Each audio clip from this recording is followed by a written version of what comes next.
taking a coin, if we can learn about one aspect of it. The aspect is that whenever we have a superposition of two states, say for example the system has two states. For example, if you take a coin, if we take a coin,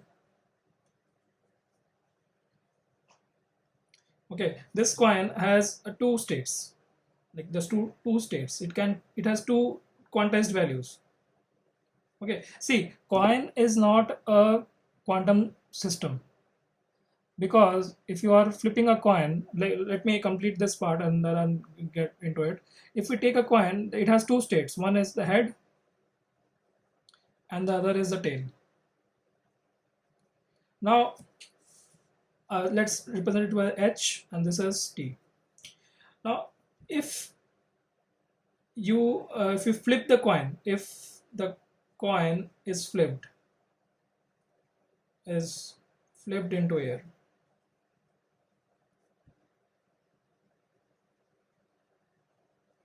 okay, so what we'd see when the coin is in air,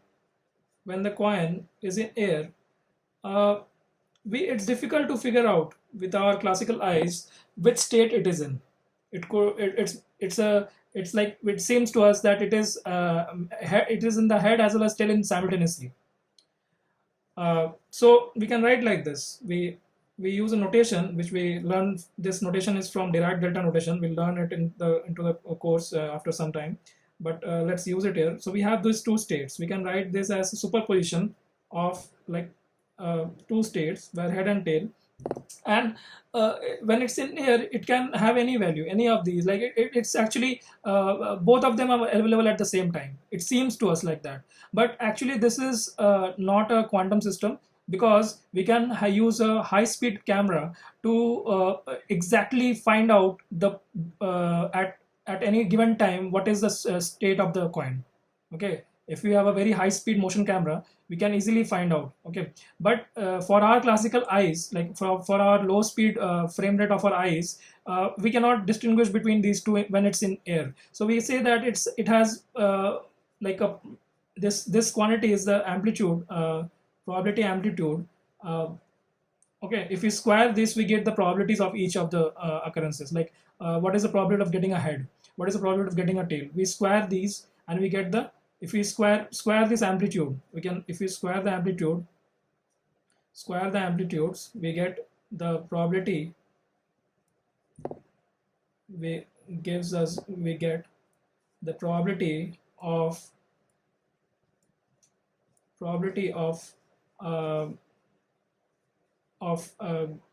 getting tail.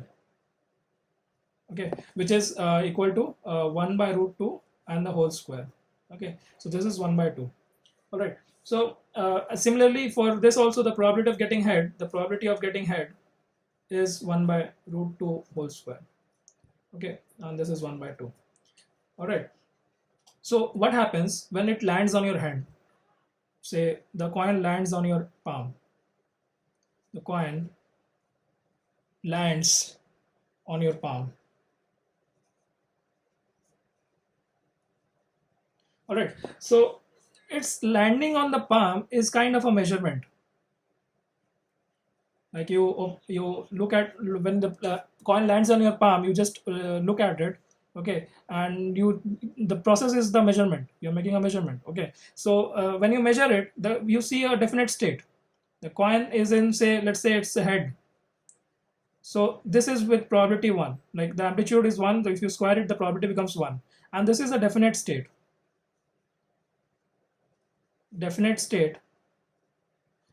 Okay, or you can say a pure state.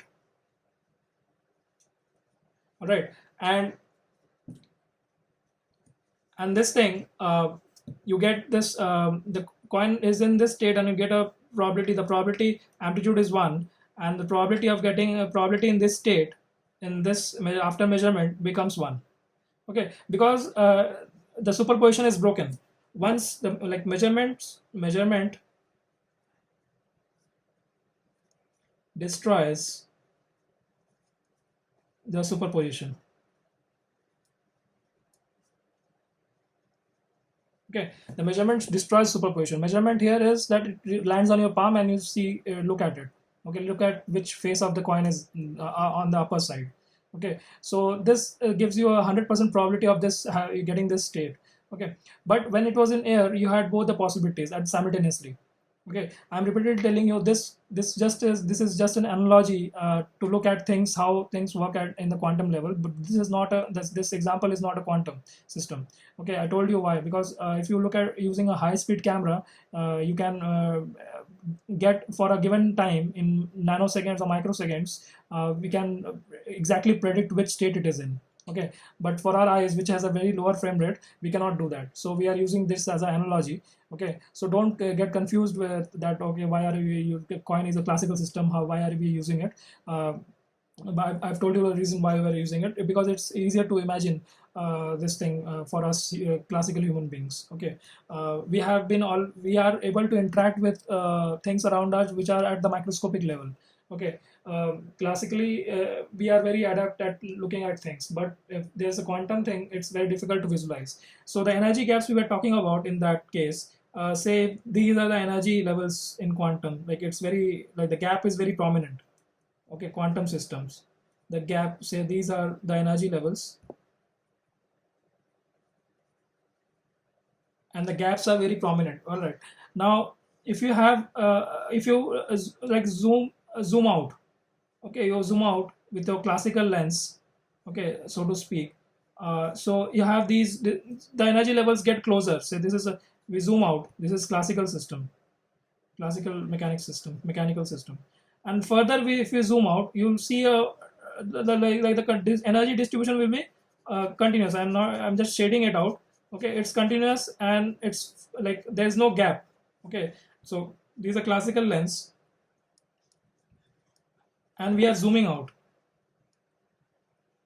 Okay, so the energy gaps here, the energy gaps are prominent here, and to us there is no energy gap. The energy looks continuous. Okay, energy looks continuous to our eyes. So this is how it looks like. The energy gaps has been introduced, and these energy levels represents a particular state. Okay, it represents a particular state in the quantum system. All right, so this quantization is not visible. This quantization is not visible in everyday objects. Quantization is not visible in everyday objects. This is the reason. Okay, so it's very difficult to to understand this thing. You obviously get the mathematical working, but to make it intuitive, it takes time. All right. So first you should look at how you need to understand how things work here. Like if it's like learning a new language, you need to know everything about a language before you start speaking, like the grammar, the spelling, the pronunciation, the syntax, the culture of the place where the language has been developed, it's spoken, the spoken English, the way it's spoken.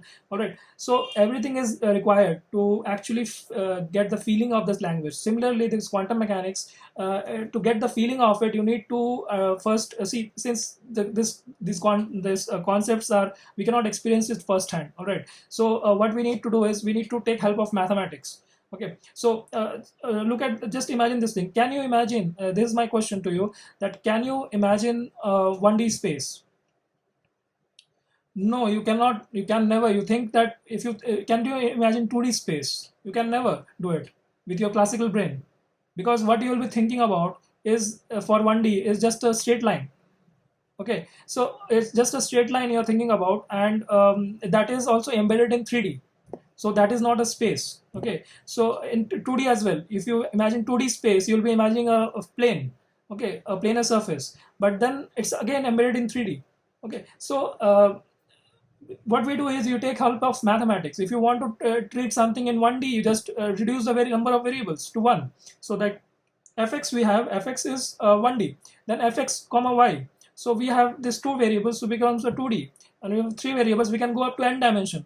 But the brain, our brain has developed in 3D. Okay, so we are we are able to visualize things in 3D, not in 2D or not in 1D.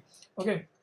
So that is why don't try to the thing is ki the students, when they start reading about quantum mechanics, they try to imagine things. But imagination, as Feynman also pointed out this thing, that it's very whoever gives you something that, okay, this is the example which we have in for quantum mechanics, you can think of it like that. So that is wrong, because quantum is nothing like what we experience in our daily life. All right.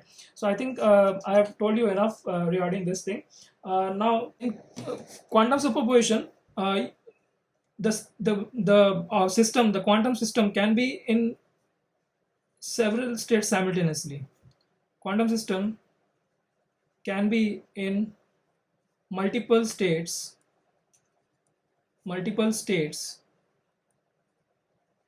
simultaneously.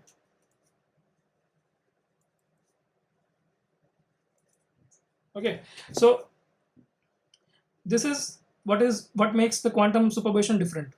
Okay, so you have all the information, all the states in a given system. Okay, just when you make the measurement, you just have one of them. All right. In classical superposition, you had no idea about what the superposed final product is made up of. Okay, it simply loses the information there. But here, you make the measurement, and then you have some. If you make a measurement in quantum system, if a measurement is made, the measurement gives you the outcome. Measurement gives you the outcome. The outcome which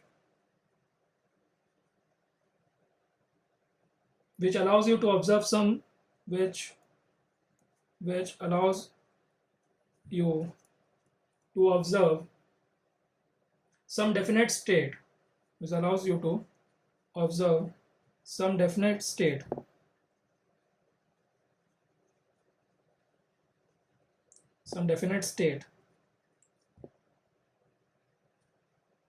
With some probability.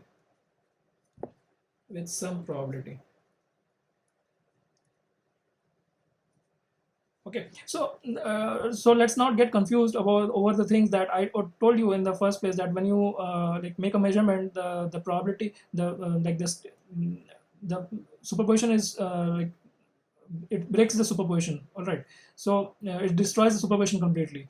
We don't the wave function collapses. We'll talk about wave function in future lectures. But what we can say is that it breaks the superposition and gives you one state only. But this thing and that state is 100% there. Okay, but when we say that we have some probability, if we observe some definite state with some probability, that means that we make a lot of measurements of a same system, and every time we get results. So for example, if you have a system which has 2 states, say 0 and the other state is 1, now if you and both have 50-50 chances, so if you make 100 measurements, 50 times 0 will come up and 50 times 1 will come up. So this is what we meant by this sum probability. If you find these lectures useful, then please like, subscribe, and share with your friends.